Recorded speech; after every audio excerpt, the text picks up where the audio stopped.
Day 1 as an immersion student. So yun, pataas na kami ngayon dito sa guidance. 1 PM na dito and kami yung pinakahuling made-deploy kasi sabi nga nila, save the best for last. Huy! And yun, naghihintay-hintay na lang kami dito. Hinihintay namin si Ma'am Lolita kasi wala pa siya. May klase pa siya. Yan, ganda-gandaan sila. Then, ayun, andito na si Ma'am Lolita and ino-orient na kami kung ano yung mga gagawin namin and rules para sa immersion. Ha? Ano daw? Basta yun. Tas, ayan, dahil boring kami, mababait kami, tinulungan namin tong mga batang to magtaas ng libro. Kahit ang ginawa lang naman talaga namin, inasar lang sila. Yan. Yan na. Basta yan. O, diba? And so, ayan. Huwag nyo nang pansinin yung tawa ko. Alam ko, pangit talaga. Pati ako naiinis. So, yan. Day 2. So, naglinis-linis muna kami dito. Lininisan namin hanggang sa baba ng hagdan. After namin maglinis, yun, pumunta na ako agad sa klase ni Ma'am Lolit kasi busy siya. Yan, binantay-bantayan ko lang sila. Mabait lang sila pag may video. Tapos yan, halata sa mukha ko at pagod na ako, na-stress ako doon. Kasi ang dami nila. Tapos mag-isa ko, ingay-ingay, magkakahit pa kami. Nag-rant. So yan, nag-lunch na kami. Then after that, pumunta naman ako sa isang section. Yan, ang ingay nila. Nagtuturuan pa. Alam mo, iba pa!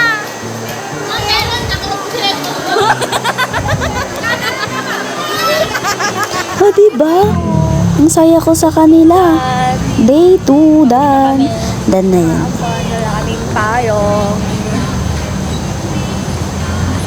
Bye! Yun, day 3. Ang ganda ng nadatnan ko, guys. Nakakabwisit. O, diba? Alam ko naman, lagi maglilinis, pero ba't naman ganito? So, ayun, no choice. Lininisan ko muna habang wala pa sila, ma'am.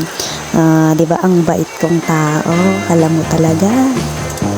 And yun, nagwalis-walis na din ako kasi nabuksan na hanggang sa hagdan, as usual.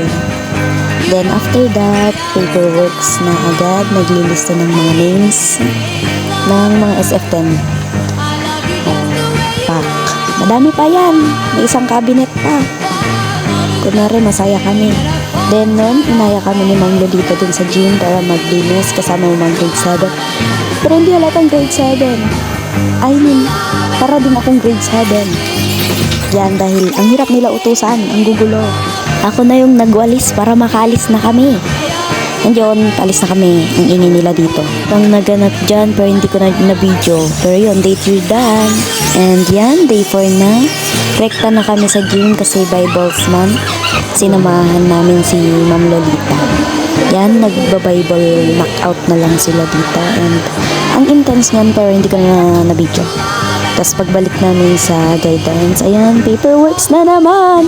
Walang katapos ang paperworks. And after that, bumalik kami sa gym para kunin yung mga tables na nagamit sa program. Kasama ko yung mga grade 7. O, diba, hindi halatang mga grade 7 kasi mas matangkad sa akin. Diba? Pero okay lang kasi nauutusan ko naman. Charis. Wala naman silang choice. So, yun, pagkabalik sa guidance, nag-print na naman ako ng mga SF10. Diba? Kahit sino bubusangot, ang hirap tanggalin ng mga stapler. Charot. Pero okay lang, masaya naman ako. Di lang halata. So yan, end of day 4. Bye! So yan, day 5 na agad. Ang bilis, diba? So yan, yun ang DH. Ganito pala feeling ng maaga. Charis. So ayan. Oh, puros ako. So ayan na. Pero tignan nyo to. Ang aga-aga, diba? Ang dami na nila. Mga pasaway kasi. Siyempre, andito yung dalawa kong kaibigan. Sa vlog ko kay Sir Edu. Diba? High blood pa si Jessica. Oh my goodness. So, yan. After nun, paperworks ulit. O, diba? Ang dami-dami sa tabi ko. Yan yung tapos. Tapos yung nasa cabinet, hindi. Tapos ayan, may dumating. Nag-print na naman kami ng SF10. Tabi niya Then, kaya. pinuntahan ko yung team Magtabi grade ng mukha. 7, Malapaya. Ayan. Sabi ko magkamukha. Tapos itong sumisilip-silip, puro siya Johnny Sins. Anong Diyos malayo? ko. Umarap nga kayong dalawa sa likod. Oh, day 5 doon. Then nakita ko yung mga kaklase ko ng LM. Then sabay-sabay na kami umuwi. Yan, day 6 na naman. Ang bilis talaga. Oh my gosh. Ayan, nagligpit-ligpit muna ako dyan kasi ang gulo-gulo. And yun, may ginagawa na ako dito kasi natusan ako ni Ma'am Lolita. Siyempre, mabait tayo, di go. Then biglang may dumating na parent. Siyempre, a-assist ko yan, di ba? Kala mo talaga eh. So yun, pinapafill up ko na lang siya para balikan na lang nakapag. Ako yung kakulit ko. Ano sabihin ko? Then yan, sa Angel, dumalaw. Dala silang Darlene para lang mag-grant. After nila mag-grant, yan, pinuntahan ko na yung isang klase. Last period na to. Yan, pinaggagawa-gawa ko sila ng essay.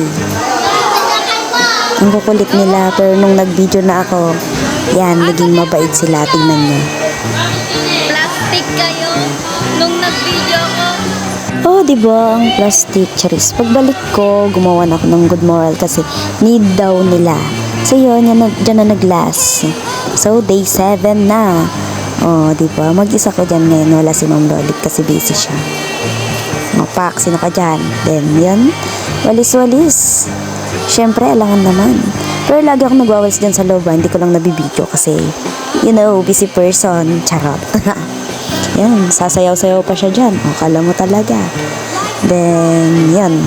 Di ko lang na-video yung mga ginawa namin. Diretso lunch na kami dito. Yan, nagra-run si LJ kasi hindi na niya alam kung saan niya hanapin ang mga SFN nila.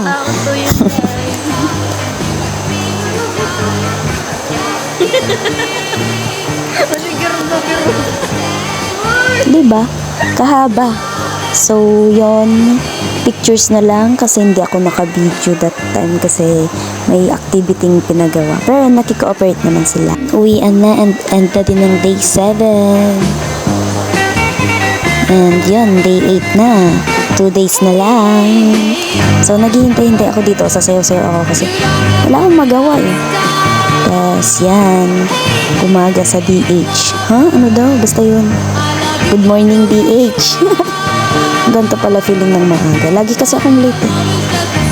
So, yon after mabuksan, yan, rekta gawa ng SF10 kasi magaling ako, na-delete ko yung isang SF10 na nasa laptop, o diba? Pero at least, diba, ginawa ko. Yan, and yun, lumabas ako onte kasi, ay, anong onte? Saglit. Kasi wala, may ginawa ako. Hindi ko na maalala. Then, pagbalik ko, naglilista-lista na ulit ako. Ay, hindi, nagre-record pala ako dito ng exam nila. So, ayun, pasado naman yung 1/4 ng klase. Then, yan. Day 9 na agad. Ang bilis talaga. Huli ako dito kasi wala na akong masuot.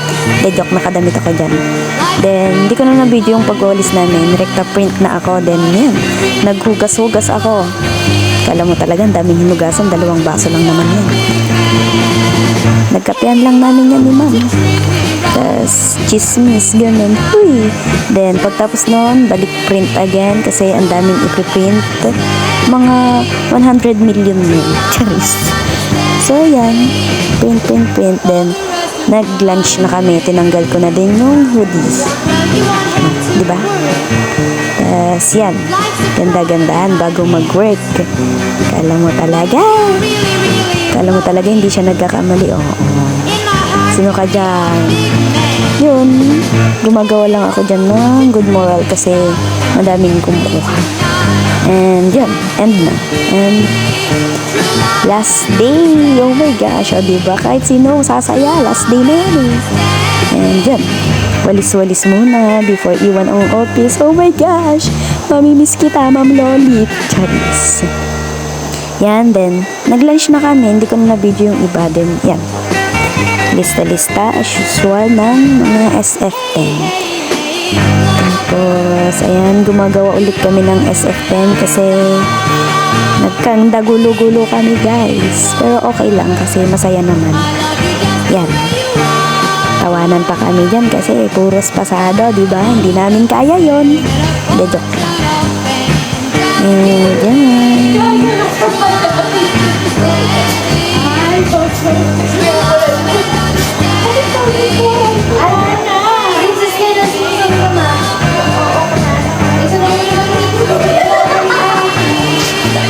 dito, tawanan na kami kasi nagkamali na naman kami ng pangalang nabigay. Pero okay lang. Tapos yun, balik. Print ulit. Parang nothing happens lang kasi ang dami talaga namin pre-print. Then, dyan na din nag-end ang last day namin. Din ako naka-video ng pauwi. So yun, thank you for watching!